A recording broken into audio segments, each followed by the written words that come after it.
Thank you, Mark.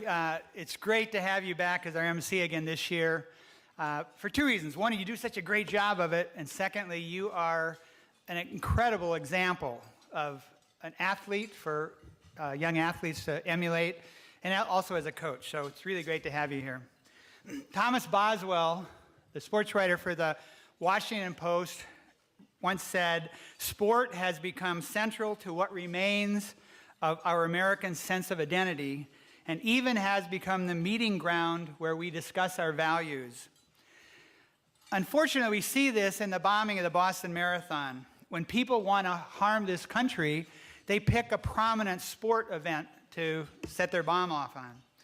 We have representatives of Positive Coaching Alliance Boston here today, our executive director and a couple of board members. We also, a recent board member there was Tom Grilk, the head of the Boston Athletic Association, which runs the Boston Marathon. Julie Kahn, another board member in Boston, was actually at the finish line when the bomb went off, but she was not injured. I'd love to have our representatives from PCA Boston here just stand up so we can acknowledge them.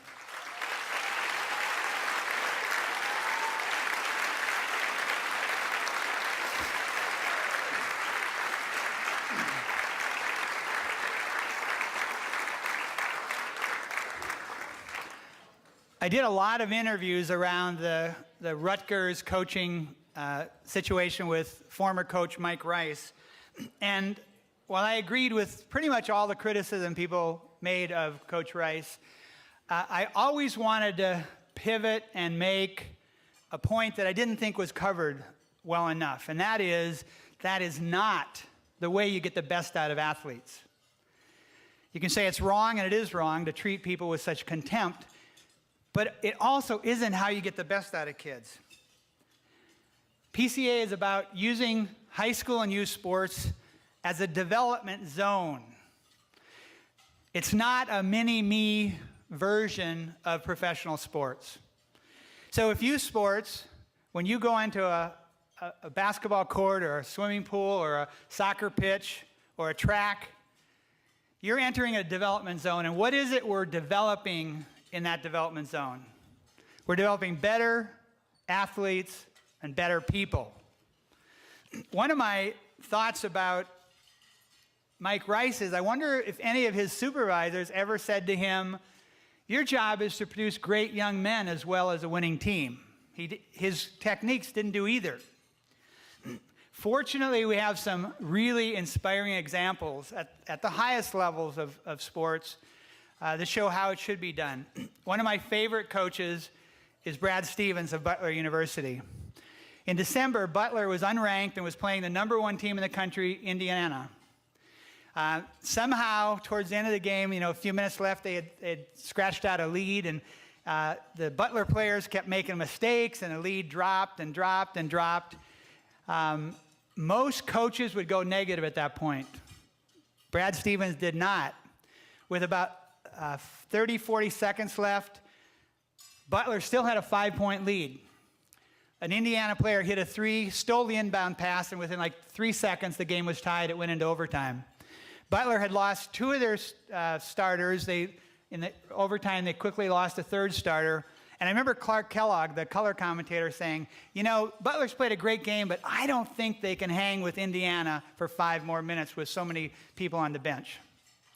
Well, they did. It came down to the last few seconds. Indiana had a 2-point lead, and a walk-on sophomore named Alex Barlow. How many people saw this game? Not too many. Okay, so I can tell it the way I saw it.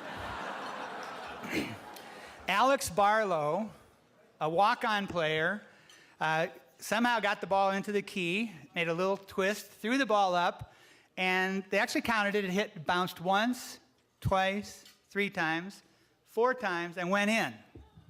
Butler won the game. Now, that's pretty amazing. First of all, that Brad Stevens never went negative, and I think if he had, they would have lost the game. But later, I discovered something about Alex Barlow. He's a really good baseball player. And he turned down baseball scholarships because he wanted to learn how to coach from Brad Stevens.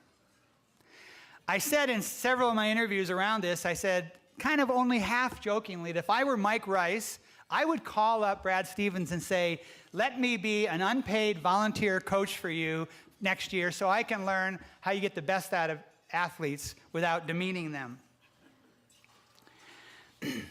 Now, there's an example closer to home, and I appreciated Mark reviving the Cal-Stanford rivalry. I'm a big Stanford fan, and I particularly admire Tara Vanderveer, who won our Lifetime Achievement Award a few years ago.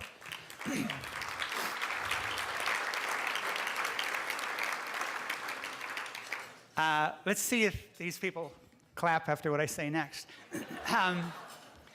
When Stanford lost, I began to focus on Cal's team, and I became a Cal fan. I wanted Cal's women's team to make the Final Four, and they did.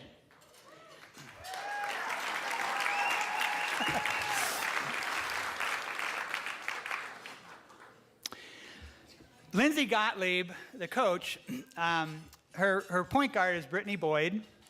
Brittany has been described as terrific, but not as consistent as you'd like.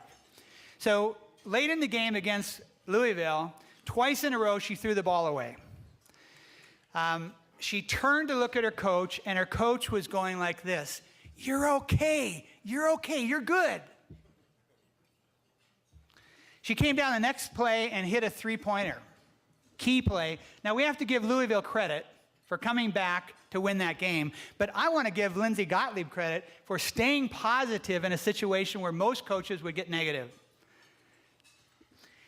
Brad Stevens, Lindsay Gottlieb, and of course, Phil Jackson, who I'm going to say more about later, are the kind of coaches we want every youth athlete to have. A while ago, I was interviewed by the San Francisco Business Journal.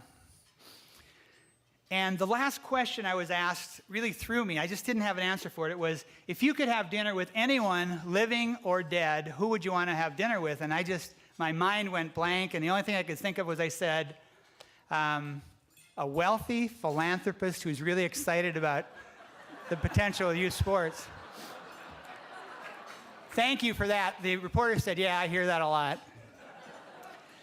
Later, I thought of John Gardner. John, who was a mentor of mine, started Common Cause, the White House Fellows Program, and I thought, wow, wouldn't it be great to be able to have dinner again with John Gardner? He died quite a few years ago now. And then for some reason, I thought of Fred Rogers, Mr. Rogers. I miss Mr. Rogers. You know, as a youth, I wasn't the right age. He wasn't around yet. As a parent, we didn't have a TV until Gabriel was like 11, 12, so I came to Mr. Rogers late. When I think about Mr. Rogers, Fred Rogers, is that he was one of the kindest people who ever lived. I read a book once called Teacher, the One Who Made a Difference. Coincidentally, it's written by an author named Mark Edmonds, not the Mark Edmonds I'm going to introduce in just a minute. And he had this to say. He was talking about a high school teacher that changed his life. He said, "Everyone, especially adolescents, can benefit from a pure dose of benevolence." Everyone can benefit from a pure dose of benevolence. We need coaches who administer pure doses of benevolence to their players. We need coaches who believe in their players and tell their players, I believe in you. You can become a great athlete and you can become a great person, and I'm going to help you. We've got a fantastic program tonight, a lot of special guests. We have some Olympic athletes who among them have 10 or 11 Olympic medals. We have Phil Jackson, his friends and family. In fact, would all of Phil's family and friends please stand up so we can appreciate you?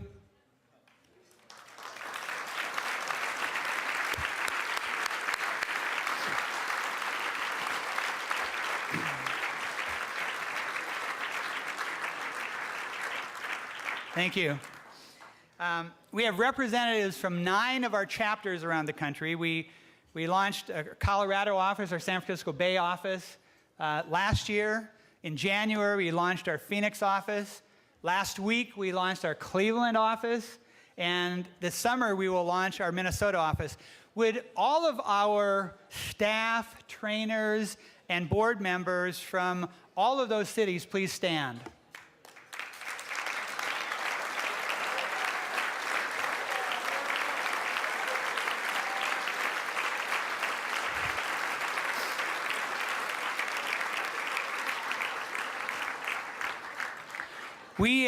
We are a national movement, and we're only going to get bigger. I want to single out a special person who's going to be really embarrassed by this, but she's sitting at my table. Her name is Lucy Heegard. Lucy is a Minnesotan who took it upon herself to raise the seed funding for us to open an office in Minnesota. Lucy, would you please stand up?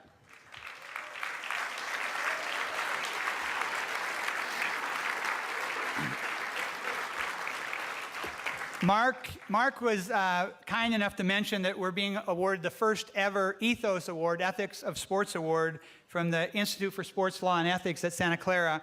And Ron Katz, who is the chairman of that and the driving force behind that, is here. Ron, would you stand up so we can, thank you. I'm not seeing you. Wave your hand. Where are you? Okay, great. Thank you. A big PCA theme is honoring the game. We've partnered for almost 6 years with Liberty Mutual Insurance, whose tagline is, whose tagline is responsibility, what's your policy? They've created this incredible program called Responsible Sports. We like to call it Responsible Sports Powered by Positive Coaching Alliance. It's an incredible partnership. We have tonight with us Julie Broussard, who is here wearing 2 hats. She's a senior person with Liberty Mutual, and she's also on our PCA Boston board. Julie, please stand up so we can thank you again.